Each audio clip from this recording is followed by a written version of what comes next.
Good morning, welcome to today's RC Coffee Chat. And, happy days. And I've just realised what I said, and I know Dave, next time I see him, we're going with a load of ribbons. We went to the AGM meeting, or another AGM meeting last night, and Dave turned up.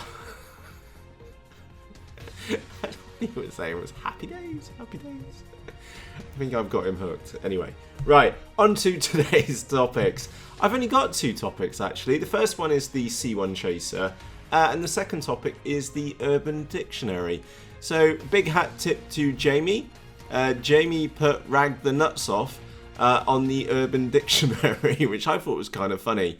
And apparently, now, according to the Urban Dictionary, Rag the Nuts Off is a Facebook group that is dedicated to the remote control hobby, encompassing all things that flies. Check out the Facebook group Rag the Nuts Off. Possible ways to describe Rag the Nuts Off. Fly it like you stole it, let it rip, give it all you got. Actually, that needs an edit, which is give it all the beans as well. Balls ripped, no more nuts. Have fun with good guys, discuss RC stuff, share experiences, and fly model planes like a maniac. That probably summed it up quite well so far. Push you and the model to the maximum. Actually, that's probably about the fairest description of Rag the Nuts Off. That's what I mean. It's just absolutely push yourself and the model to the limits and probably beyond. Abusing the wing by the style of piloting and achieve maximum performance. That's a pretty good one. My French isn't very good, so I'm not even going to try and read that one out. Possible uses in a sentence. Are you going to use a 4S battery? That should rag the nuts off that model. I'm going to fly over Bull Steep and go rag the nuts off. I can't wait to get out of work and go rag the nuts out of my RC models. After I pass Farmer's Daughter, I'm going to rag the nuts off getting back over to the flight line. This new setup should rag the nuts off this model. So in short, the term rag the nuts off is a way of commenting on how something extreme is going to be accomplished. Very well put, Jamie. Very well put. So yeah, I never thought we would get an entry in Urban Dictionary, but hey ho. Right, so that was topic number one. Topic number two is that I've finished the lamination of the C1 Chaser, and I am super stoked with it. So for those of you which haven't met the C1 Chaser before, it turned up on Banggood. It was about 50 quid, so that was right in my price range. And also, I was super excited about this model because it was the medium size between the Wing Z84 and the FX61, which I've got. So yeah, and it flies absolutely brilliant in the sky. I'll put a link in the video description to the playlist for this model, and I was instantly impressed with it. The glide on this model is absolutely epic. It's just like basically it's the halfway house between the Phantom flying wing and the wing. It is just fantastic. So it was all white before. And I've made some modifications. The first modification is that I've put the receiver. That is actually an L9R, so that will give you an indication of what I'm intending doing with this. That's out on one wing. That's a 3D printed antenna stand. It took like half an hour tops. Well, I printed two at the same time, so 15-20 minutes on the printer to print that out. On the opposite side, we've got the video transmitter, which has been dug down. There is a separate video to show you how I dig out components, and that is one super snug fit, which I've got in there. The thing which I learned from this build, which was Yoo-hoo pour. Okay, brilliant glue, but it looks like the model has been impeded itself on the joints. So while Yoo-hoo pour is a great glue, I will never use it again on EPO or white EPO. Because it does look like she's got PP stains on the joints, and I did spill a bit on there, which was too late when I put laminate on there. Then the other thing which I noticed, and if you ever take a look at the underside, is that there is a main spar which runs all the way through. But I was kind of uncomfortable with the amount of flex which was in the wings. So I ordered up some carbon fibre strip, and I can't remember who asked this in the comments, is that no, you can't buy the carbon fibre strip from Banggood. It was actually a website called easycomposites.co.uk. I think it worked out about £2.20 a strip, something like that.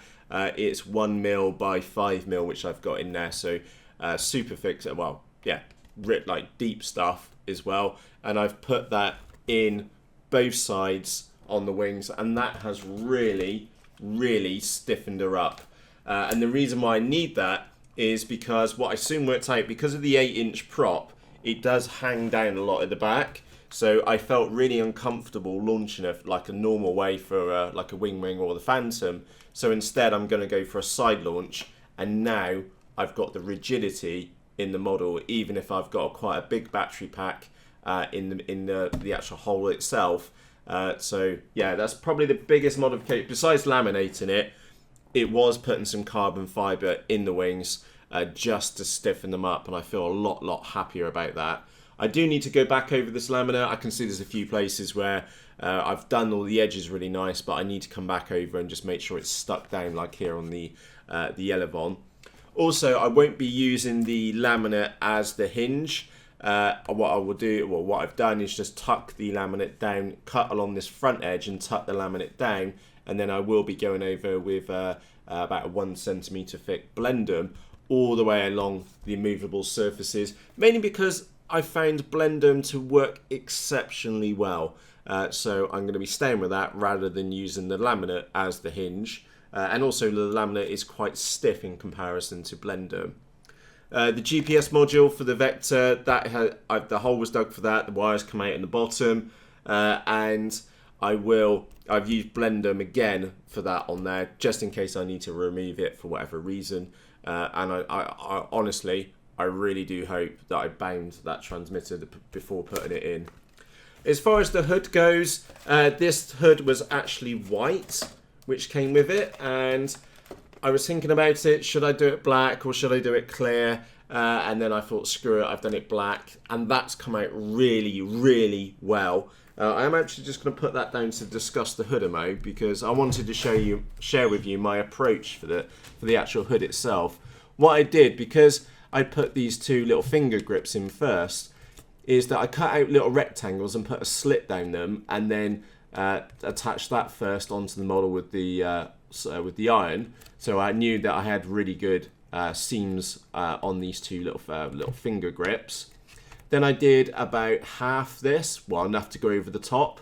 That was another piece there, and lots of trimming around the edges. You can see my trimming up underneath. I don't know if you can see that on the camera. Put that first piece in, and then I did this second piece here and put that piece in, and then that left me with a nose area to go, and it's pretty damn well seamless on there now as well. So I'm super impressed with that. And again, my approach is always to work from the back and then move to the front, and that's just really just from a practical point of view. It's not for aerodynamics or anything like that. It's just that seam is now going that way, so that any dirt or anything like that or water over time isn't going to go down in that seam. It's always running that way. It just seems to make sense, or just seemed to make sense for me. And I'm here looking at it, and I think I made a pretty damn good job of that one. And again, I did that piece. That was the last piece which I did, because the joins and stuff would show, and obviously I can see a join in there, but it has come out really, really well. Yeah, another tip for you when it comes to laminating is actually less heat.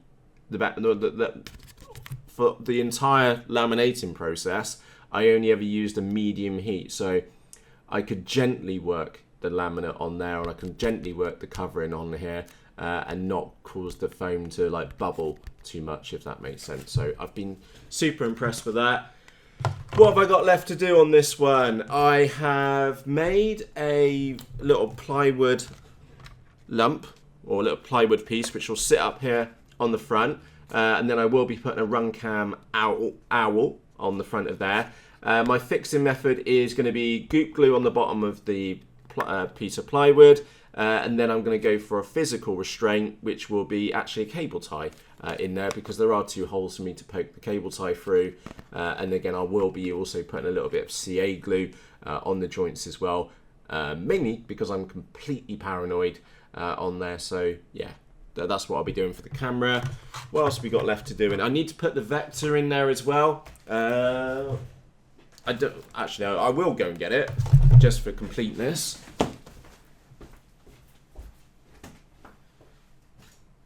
As those of you who have already seen this, is that I made, and again, this part's available on Thingiverse. If you look back, if you look in the playlist for the C1 Chaser, is that I've worked out and made a prototype and then finished it off because I've got beveled or angled edges on here, and I've made a platform so that we can, I need to get this in the right way round, sit that in there. So I've made a platform here, so that's where the vector is going to go and sit on the top of this little mezzanine or platform, whatever you want to call it, so we can get a nice big battery underneath, and we can fit the vector in there, and there is, drop that, enough room then for the vectors to sit in there, and then for the lid to click down. And I love that click. They've obviously put some thought into this model, because the clipping mechanism on the Phantom FX61 is really, really good, but that is way better. There's no way in hell that's going to blow off during flight, because it's got like a little lip down here, so that's stuck in there, and those 2 clips are absolutely fantastic. So yeah, what have I got left? Fit the run cam fit the vector in. Fingers crossed I have been and bound the receiver. I'm 99% sure I have, but there's no getting that one out easily if I haven't. And what else have we got? Oh yeah, and change the channel on the video transmitter. Oh, and I also do need a 90-degree SMA to SMA connector as well, which I don't have at the moment, but I'm kind of hoping that was in the mail, which came in yesterday. So that's my progress at the moment. No fine, really.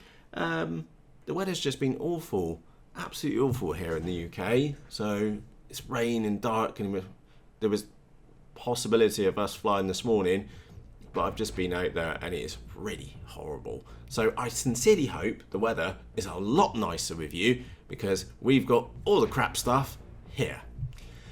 And on that note, today is going to be a short coffee chat, because I don't have a lot to talk about. I've made good progress with that model. I need to do some more effort on there. And yeah, I'll get some more videos edited up today. So look out for those either later this morning, stroke tomorrow. So on that note, if you're out flying today, stick a battery in and cane one for me. And if you're not, maybe, just maybe, it's a build day. So on that note, for myself, Matt, thank you ever so much for joining me today for today's RC Coffee Chat. Excuse me. And I shall see you again tomorrow. Cheerios!